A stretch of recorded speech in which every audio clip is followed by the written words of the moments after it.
This Filipino is solving one of the world's biggest problems using only a toothbrush. He's growing more trees, he's using less plastic, and he's helping people in extreme poverty. My name is Mark Sultan Hersava, and I'm the founder and chief executive farmer of Bambuhay, a Philippine social enterprise with a mission to make the world a greener place as well as to help farmers out of poverty. Climate change and poverty are two prevalent social issues in the Philippines. So I found a creative solution to tackle both issues at the same time. Curious about how I'm trying to change the world with bamboo? This is my story. Finding sustainable solutions often begin by building stronger working relationships with our community. By supporting other people, we can then build deeper commitments towards fighting environmental and social problems. Today we'll learn about Bambuhay, a social enterprise that empowers marginalized communities through eco-friendly bamboo products. Bamboo is the fastest growing plant in the planet, and you are just going to plant it once and it will grow for life.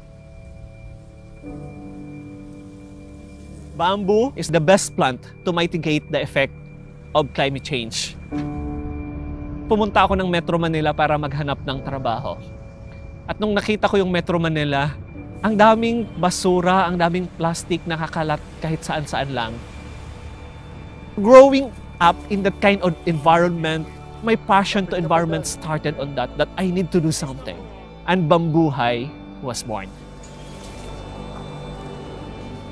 Bambuhay was founded in 2017 with an initial capital of 10,000 pesos. We set up our eco-friendly facilities here in Nueva Ecija, where we produce reusable bamboo straw and plantable toothbrush. Nagsimula yung passion ko sa environment nung kabataan ako. Nung nakita ko yung tatay ko na nagsusunog sa kagubatan para magtanim ng mga gulay para lang mayroon kaming makain. In the Philippines, one of the biggest contributing factor in climate change is deforestation. And slash and burn farming contributes 34% or a third of deforestation. And if this kind of agriculture ay pinapractice ng mas nakakarami, so may malaking epekto ito sa ating kalikasan. We call bamboo as the grass of hope. It captures more carbon dioxide than any other plant, and it is the best plant as a replacement for plastics. From plastic to bamboo. Ito raw ang nagtulak sa ka-wonder nating si Mark para simulan ang kanyang zero-waste lifestyle. Nais niyang tumulong na masolusyonan ang problema sa polusyon at kahirapan sa bansa gamit ang kawayan. Itinuturing kasi na most sustainable and renewable plant ang bamboo. Sa loob lang nga ng isang araw, kaya nitong tumubo ng 35 to 48 inches. Kaya sinasabing ito ang pinakamagandang alternatibo sa single-use plastic. Pampito sa 10 magkakapatid si Mark at bata pa lang, namulat na raw siya sa pagkakaingin. Pero nang magpunta sa Maynila para magtrabaho, dito raw niya mas naramdaman ang epekto ng climate change. During those times is nagkaroon din ako ng allergic rhinitis. I almost died kasi nag-collapse ako directly sa MRT. Nalaman ko nga na mayroon akong allergic rhinitis doon sa pollution, sa plastic pollution na nagdulot ng allergic rhinitis ko. Kaya ko nabuo yung Bambuhay. Sa halagang 10,000 piso, sinimulan ni Mark ang social enterprise na Bambuhay sa Karanglan, Nueva Ecija noong 2017. Dito niya inumpisahan ang paggawa ng bamboo straw sa tulong ng mga magsasaka at mga dating nagkakaingin. Pero na magkapandemya, labis daw na naapektuhan ang kanilang produksyon dahil karamihan sa mga kumukuha sa kanila nasa food and tourism industry. Wala raw silang nagawa kundi ang magsara. Noong August 2020 naman, naisipan nilang gumawa ng bamboo face shield pero nagkaubusan sa materyales. Dito na raw naisip ni Mark na gumawa ng panibagong produkto na yari pa rin sa kawayan, ang tinatawag niyang plantable toothbrush. Ang pinakalayunin namin sa plantable bamboo toothbrush ay para solusyonan ang plastic pollution at mawala na yung mga landfills natin at yung mga basura natin ay magkakaroon ng buhay. Ang bawat toothbrush, tinatamnan ng buto ng nara, akasya, bayabas o kalamansi. Biodegradable din ang bristles. Hindi na rin kinukulayan ng mismong sipilyo. Ang pwedeng gamiting palatandaan ang mga larawan ng endangered species na nakaukit dito gaya ng panda, turtle, deer, dolphin, seabird at shark. Maliit man kung iisipin pero malaking tulong na rin, lalo't taon-taon nasa 4.7 billion plastic toothbrush ang napoproduce sa buong mundo. Sa Pilipinas, halos 300 milyong piraso ang nagagamit kada taon. Pero kung gagamit daw tayo ng plantable toothbrush na gawa sa kawayan, hindi na tayo makakadagdag sa polusyon. Ang plantable toothbrush pwedeng gamitin ng hanggang 3 buwan, depende sa gamit. Base rin ito sa rekomendasyon ng mga dental expert. So after 3 months na gamitin itong plantable toothbrush, so pwede mo na siyang itanim. So mainam na pwede mo siyang itanim dito sa bamboo pot. Kung wala ka namang bamboo pot, pwede mong itanim sa mga regular pots bago mo siya i-transfer kung saan mo siya pwedeng itanim doon sa kagubatan. So sa pagtusok natin ng plantable toothbrush, siguraduhin natin na nakabaon itong part na to kasi nandito yung seed.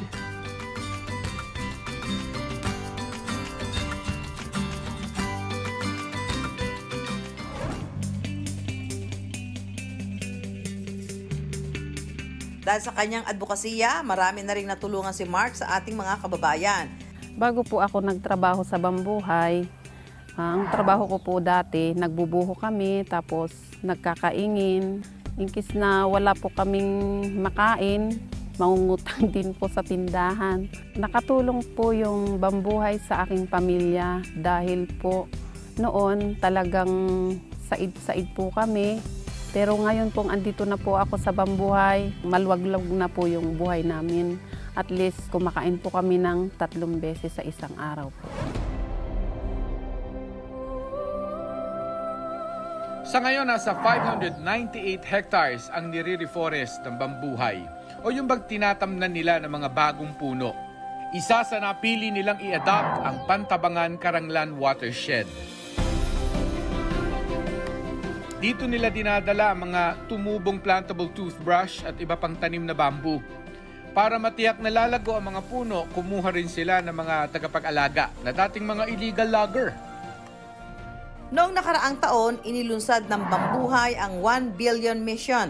Target nilang ma-eliminate ang 1 billion plastic toothbrush by 2030 at mapalitan ito ng plantable toothbrush para makapagtanim ng mas maraming puno.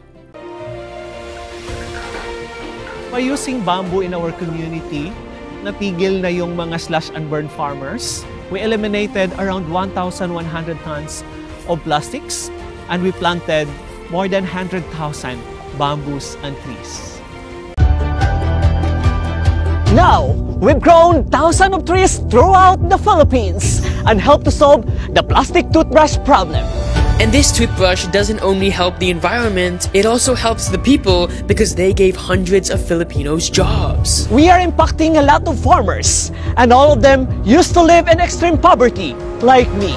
For example, this woman Annalene has gotten out of poverty and even built this house for her family, all because of bamboo toothbrushes. Think about this. You can help to stop the plastic problem, you can reforest, and you can help reduce extreme poverty, all with something as simple as a toothbrush.